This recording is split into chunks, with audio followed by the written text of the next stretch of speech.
আচ্ছা, এর আগে ক্লাস 7-এ আমরা যেটা ইতিহাসে পড়ছিলাম মুঘল সাম্রাজ্য, এই মুঘল সাম্রাজ্যের প্রতিষ্ঠাতা অর্থাৎ প্রতিষ্ঠা কি করে হয়েছিল ভারতে, দিল্লিতে মুঘল সাম্রাজ্যের যে প্রতিষ্ঠা কিভাবে করেছিলেন বাবর, সেই সম্পর্কে আমরা আগে জেনেছি।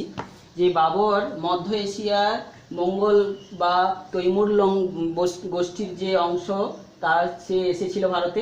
এসে তিনি প্রথম পানিপথের যুদ্ধের মাধ্যমে ইব্রাহিম লোদিকে হারিয়ে দিয়ে দিল্লির সিংহাসনে বসবেন এবং পরপর 3টা যুদ্ধ তিনি করবেন। পানিপথের যুদ্ধ ছাড়াও ঘরঘরার যুদ্ধ এবং খানুয়ার যুদ্ধ, এরকম যুদ্ধগুলো করবেন।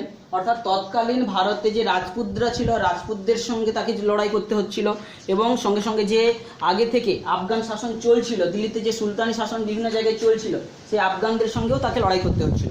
তো সেইভাবে কতগুলো লড়াই করার পরে বাবর যখন দিল্লির সিংহাসনে মুঘল সাম্রাজ্য প্রতিষ্ঠা করে দিয়েছেন, তারপরে তার পরবর্তীকালে তার পুত্র হুমায়ুনকে তিনি তার উত্তরাধিকারী নির্বাচিত করবেন।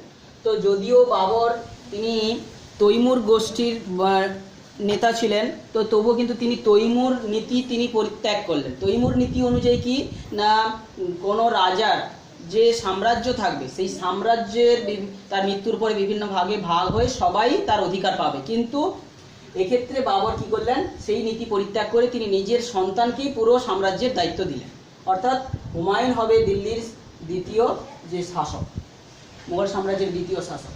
তো এখন আমরা জেনেছি যে মুঘল সাম্রাজ্যের যে রাজারা কি উপাধি নিত, এখানে বাদশাহ কিংবা বাদশাহ উপাধি নিত। এর আগে সুলতানি শাসন যখন পড়ছিলাম তখন দেখেছি যে তুর্কি, আফগান মুসলমানরা কি উপাধি নিয়েছিল, সুলতান।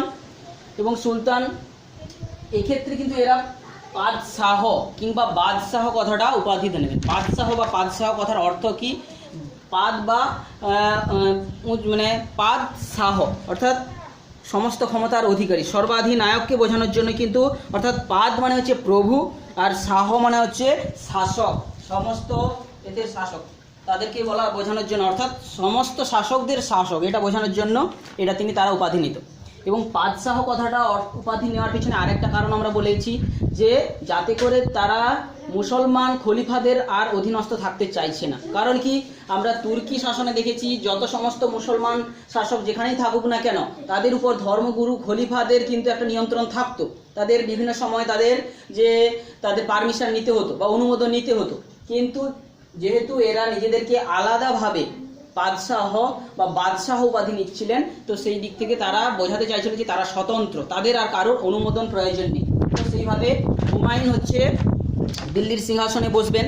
তো দিল্লির সিংহাসনে বসার পরেই কিন্তু তাকে সমস্যার সম্মুখীন হতে হবে। প্রথমে যেহেতু এই সময় ভারতবর্ষ জুড়ে বিভিন্ন আফগান শাসন চলছিল, বাংলাতে সেই সময় যে আফগান শাসক ছিলেন শের খান, যার আক্রমণের দ্বারা 1538 সালে ভারতে কিন্তু বাংলায় কিন্তু স্বাধীন সুলতানের যে পতন ঘটেছিল, সেই শের খান কিন্তু তার সঙ্গে কিন্তু হুমায়ুনের বিভিন্ন সময় দ্বন্দ্ব হতে থাকবে। তো হুমায়ুনের যে শাসন কালটাকে আমরা যদি ভাগ করি, তিনি 1530 থেকে 40 সাল পর্যন্ত দিল্লি সিংহাসনে ছিলেন। তার মাঝে অংশ, তার পরবর্তী সময় কিন্তু আফগানরা কিন্তু দিল্লির সিংহাসন অধিকার করলেন। তখন হুমায়ুন চলে যাবেন পারস্য। তো সেই সময় কি হচ্ছে, 1530 থেকে 40 সাল মধ্যে সেই সময় আফগান শাসক শের খান যখন বারবার আক্রমণ করবেন, দুটো যুদ্ধ তাকে করতে হচ্ছিল।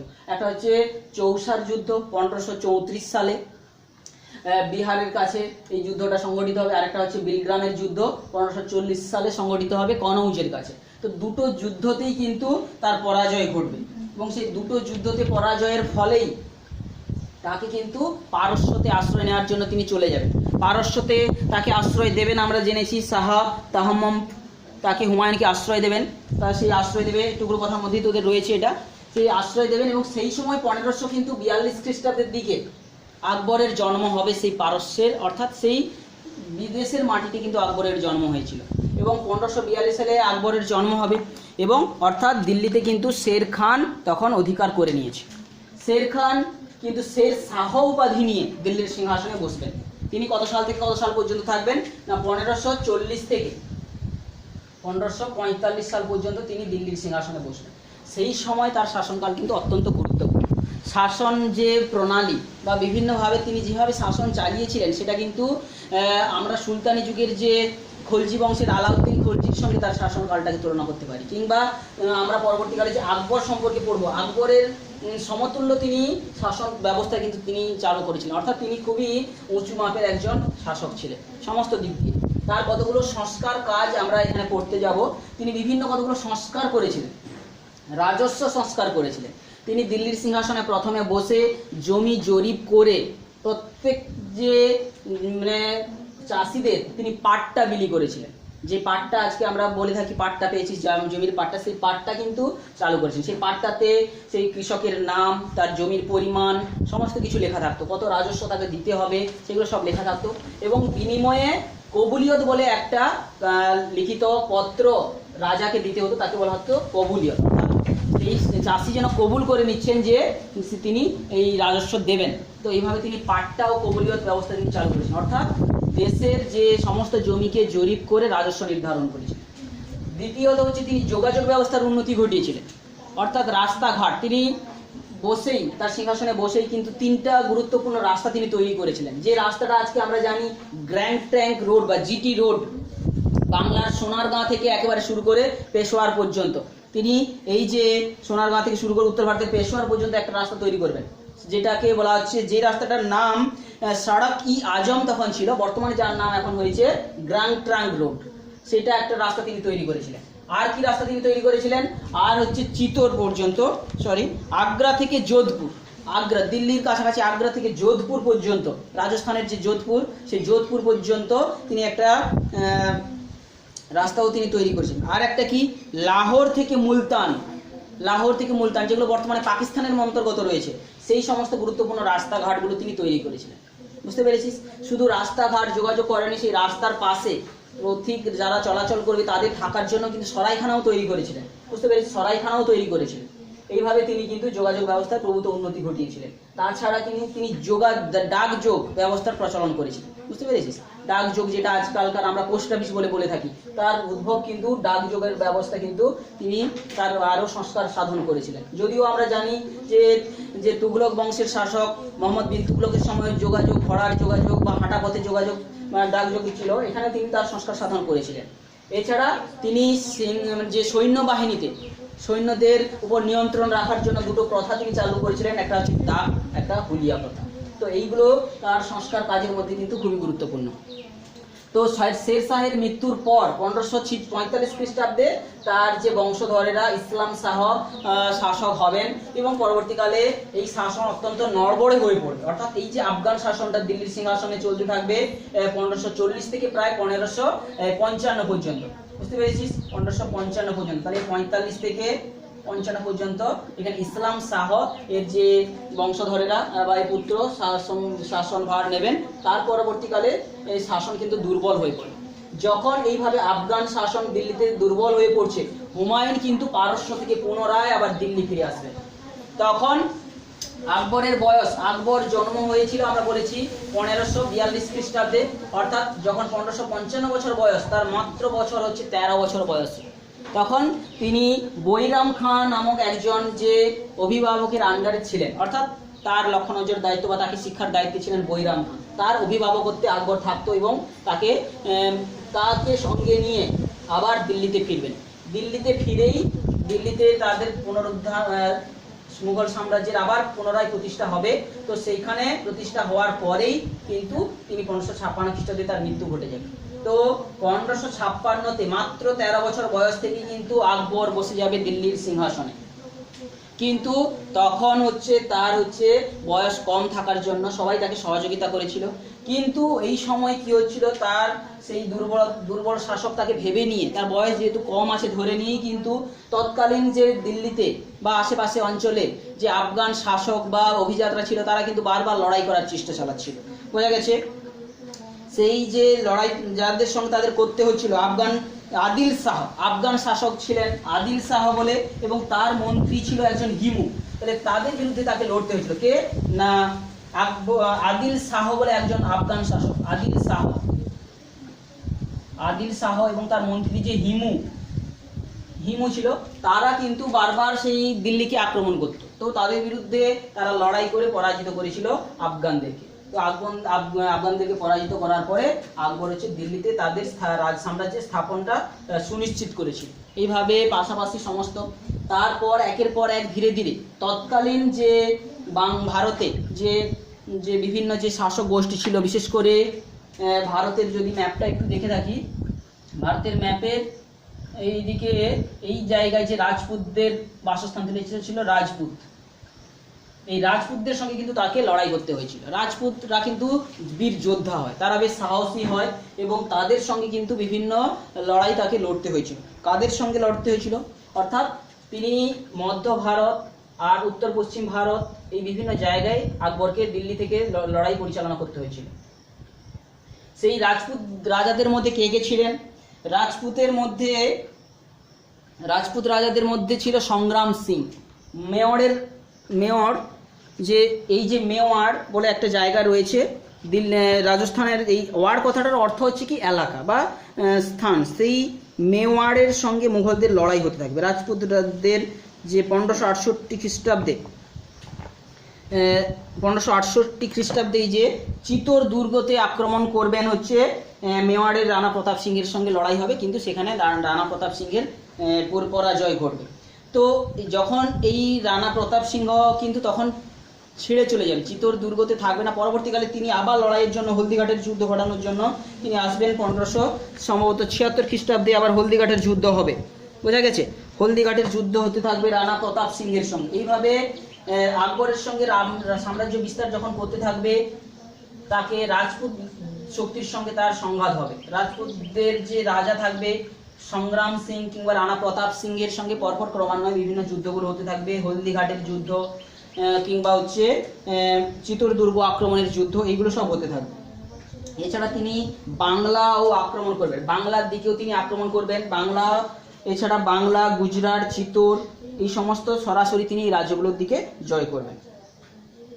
এই সংঘাতগুলো অর্থাৎ দিল্লির সিংহাসনে বসে আকবর যখন রাজপুতদের সঙ্গে লড়ছে, বাংলার শাসকদের সঙ্গে লড়ছে, উত্তর পশ্চিম ভারতের সঙ্গে লড়ছে, তো এইবার মধ্য ভারতের দিকে আক্রমণ করছে। এই আক্রমণগুলো কিন্তু জাতিগত আক্রমণ কিন্তু কোনো ছিল না, কিংবা কোনো ভারতের বিরুদ্ধে আক্রমণ বলা চলে না। কারণ কি এই সমস্ত যে বিচ্ছিন্ন ভারতের যে শক্তিগুলো, তখন তারা কিন্তু একযোগে তারা কিন্তু ভারতের সুরক্ষার জন্য কিন্তু আকবরের বিরুদ্ধে লড়াই করেনি। তো সেই জন্য আমরা বলবো না যে আকবরকে কিন্তু আক্রমণকারী হিসেবে আমরা এখানে বলবো আকবর, কারণ তার যে প্রতিপক্ষ বিরোধী শক্তিগুলো কিন্তু একজোট হয়ে ভারতের প্রতিরক্ষার জন্য কিন্তু আকবরের বিরুদ্ধে লড়াই করেনি, যে যার রাজ্য সুরক্ষিত করার জন্য কিন্তু লড়াই করেছিল। তাহলে আকবরকে আমরা এখানে আক্রমণকারী হিসেবে বলতেই পারি না, বোঝা গেছে? তাহলে রাজ্য বিস্তার পর চলাকালীন যে একটা গুরুত্বপূর্ণ যুদ্ধ হবে 1576 খ্রিস্টাব্দে, এটা কি বললাম? হলদিঘাটের যুদ্ধ। কি বলছি, বোঝা গেল? হলদিঘাটের যুদ্ধ, যেটা রানা সংগ্রাম সিংহের সঙ্গে হবে, হলদিঘাটের যুদ্ধ হবে। তো তিনি এই যুদ্ধর সাম্রাজ্য বিস্তার করতে গিয়ে আমরা দেখব আকবর অত্যন্ত বিচক্ষণ বুদ্ধিসম্পন্ন ছিলেন এবং তার শাসন কালটা যদি দেখে থাকি 1556 থেকে 1606 খ্রিস্টাব্দ, প্রায় 50 বছর তিনি সিংহাসনে টিকেছিলেন। অর্থাৎ তার সিংহাসনে কিন্তু তার রাজসভার দিকে যদি তাকাই, তার রাজসভায় কিন্তু বিখ্যাত জ্ঞানী গুণী নবরত্নদের সেখানে তার ঠাঁই হয়েছিল। অর্থাৎ 9 জন যে জ্ঞানী মানুষদের, তাদের মধ্যে একজন ছিল হচ্ছে রাজা বীরবল। বীরবল প্রকৃতপক্ষে রাজা ছিলেন না, তাকে রাজা উপাধি দেওয়া হয়েছিল। তার প্রকৃত নাম ছিল মহেশ। মধ্যপ্রদেশের কিন্তু এক ব্রাহ্মণ পরিবারের তিনি সন্তান ছিলেন। তার বিচক্ষণ বুদ্ধির জন্য কিন্তু রাজ দরবারে তাকে স্থান দেওয়া হয়েছিল। সেই নবরত্নের সভায় আমরা তোরা 7-এর বইতে পড়েছিস যে বীরবল সম্পর্কে গল্প, সে দ্য রিডল টাইটেলে পড়েছিস। সেই বীরবল কিন্তু অত্যন্ত বিচক্ষণ বুদ্ধিসম্পন্ন। তার সহযোগিতা এবং তার বুদ্ধিমত্তার জন্য কিন্তু আকবর বিভিন্ন নীতি গ্রহণ করেছিল, যে নীতির দ্বারা কিন্তু দীর্ঘদিন তিনি রাজত্ব করতে পেরেছিলেন। কি কি সেই নীতি? না, কখনো মৈত্রী নীতি, কখনো বিবাহের নীতি, কখনো আক্রমণের নীতি। মৈত্রী, কখনো কখনো শক্তিশালী রাজাদের সঙ্গে দূরবর্তী, বিশেষ করে মধ্য বা দক্ষিণাত্য অঞ্চলের দিকে যখন রাজত্ব বিস্তার করতে যাবে, তিনি কিন্তু মৈত্রী নীতিকে তিনি সেখানটায় প্রাধান্য দেবেন। অর্থাৎ মৈত্রী স্থাপন করে তাদেরকে কোনো মতে অধীনে রাখা।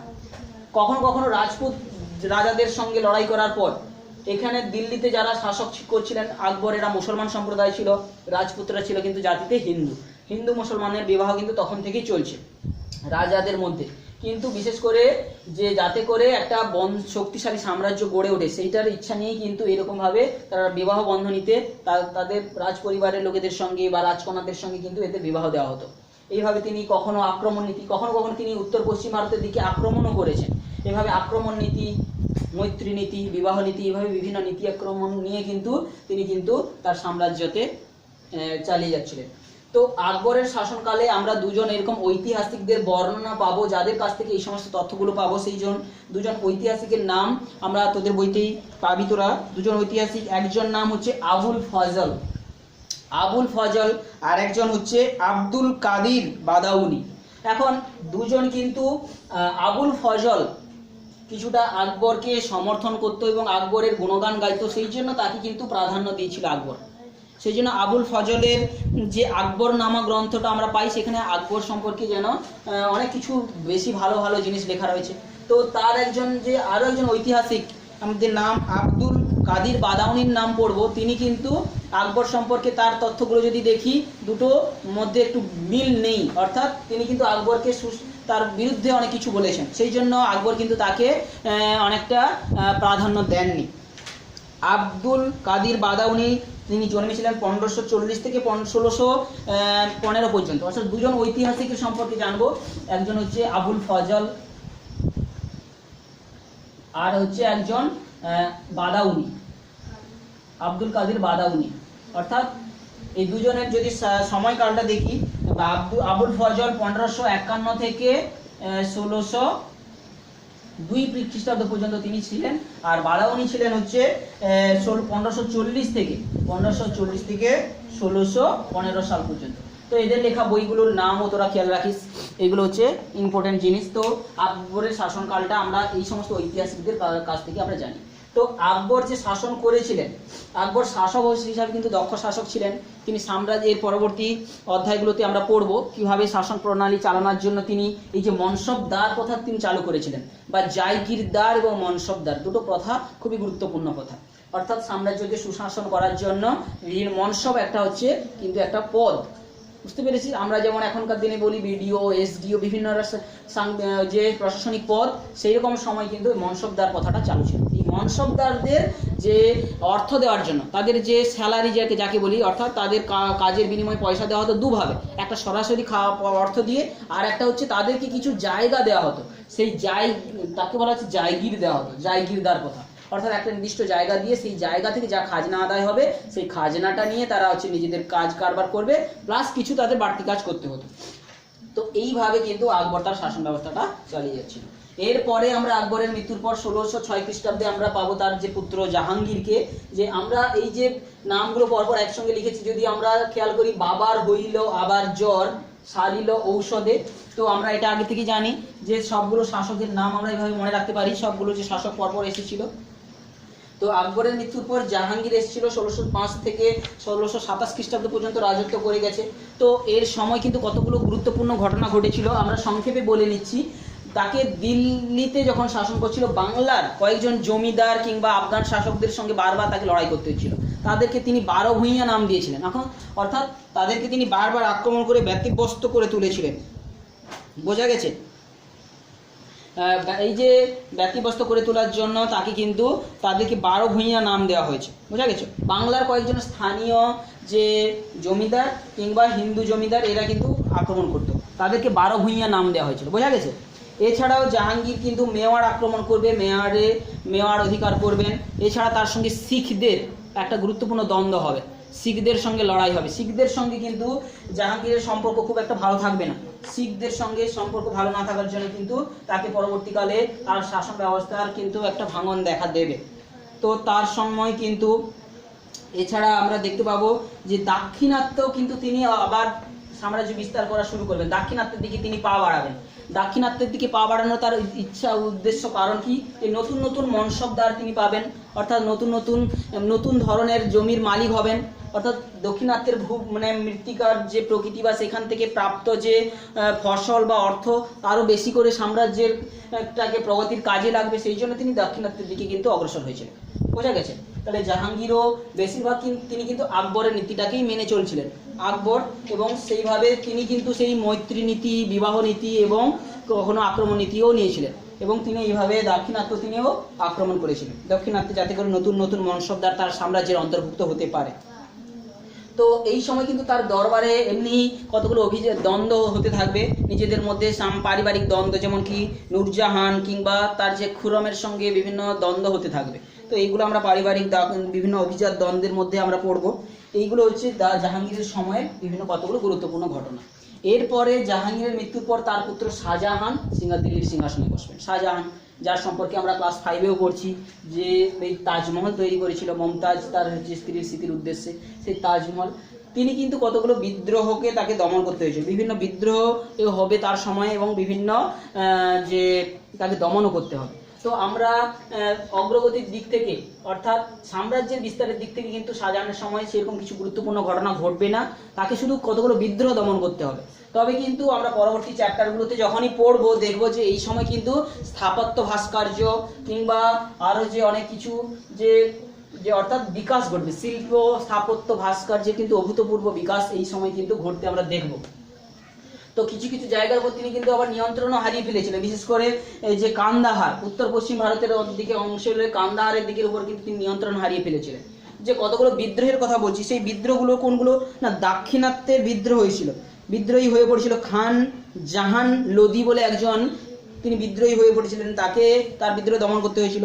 বুন্দেলখণ্ডের যে বিদ্রোহ তাকে দমন করতে হয়েছিল। তারপরে আহমেদনগরের যে অভিযান তাকে করতে হয়েছিল।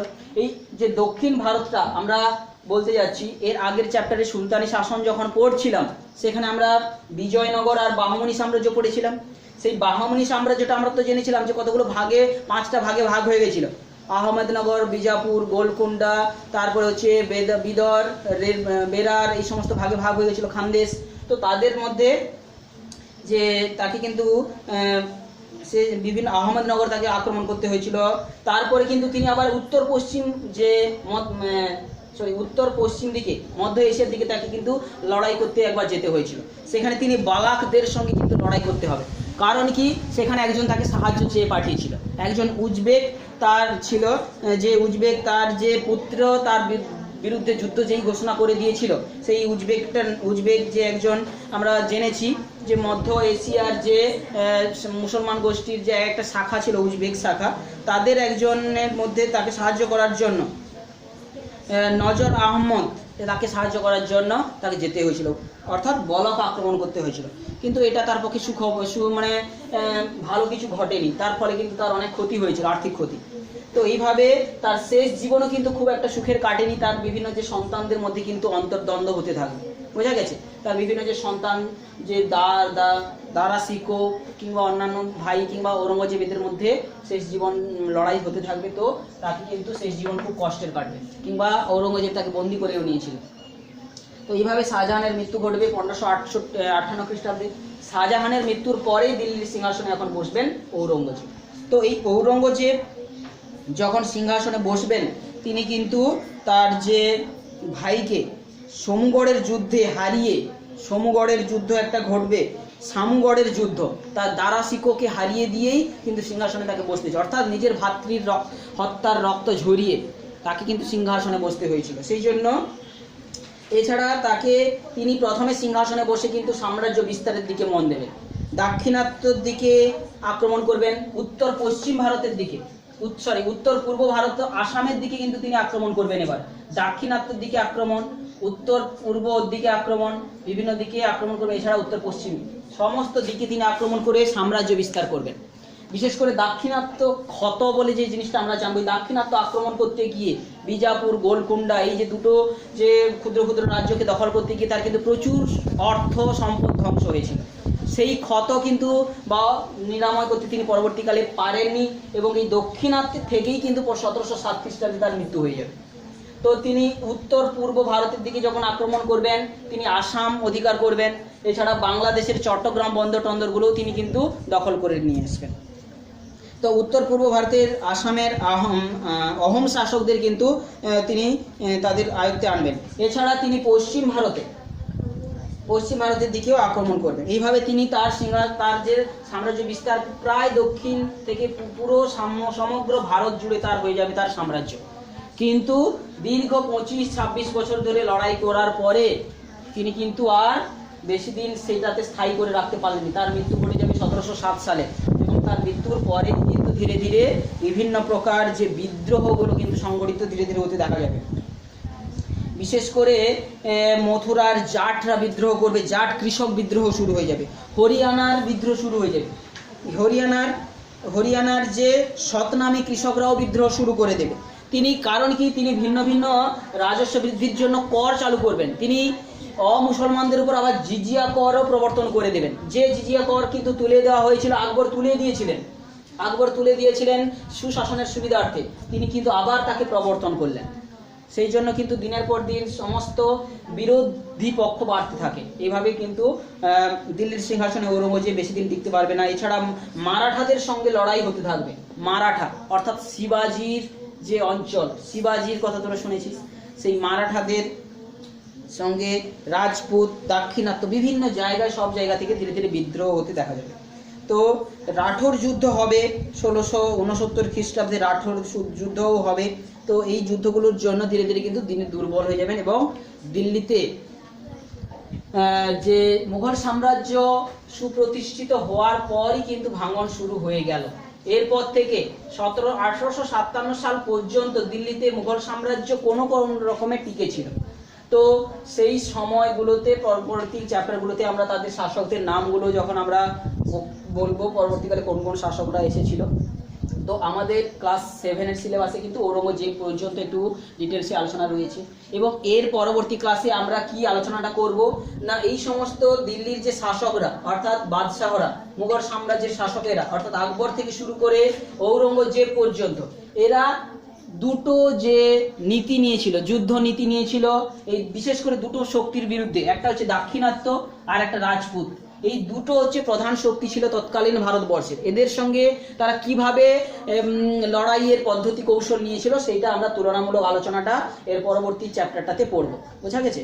এই চ্যাপ্টার বলছি, এই যে চ্যাপ্টারের শেষ পার্টে পড়ব যে বিভিন্ন মুঘল সম্রাটদের রাজপুত নীতি আর দাক্ষিণাত্য নীতির মধ্যে একটা তুলনামূলক আলোচনা এবং এই এর সঙ্গে সঙ্গে তাদের যে রাজস্ব ব্যবস্থা, শাসন কাঠামো, বিশেষ করে আকবর কি করে এত বছর সুশাসন চালাতে পেরেছিলেন, কি করে তিনি পরগনাতে বিভিন্ন সাম্রাজ্যকে ভাগ করেছিলেন বিভিন্নভাবে, সেটাও আমরা এই চ্যাপ্টারের শেষের দিকে পড়তে থাকবো। কি করে তিনি কিসে কিসে ভাগ করেছিলেন।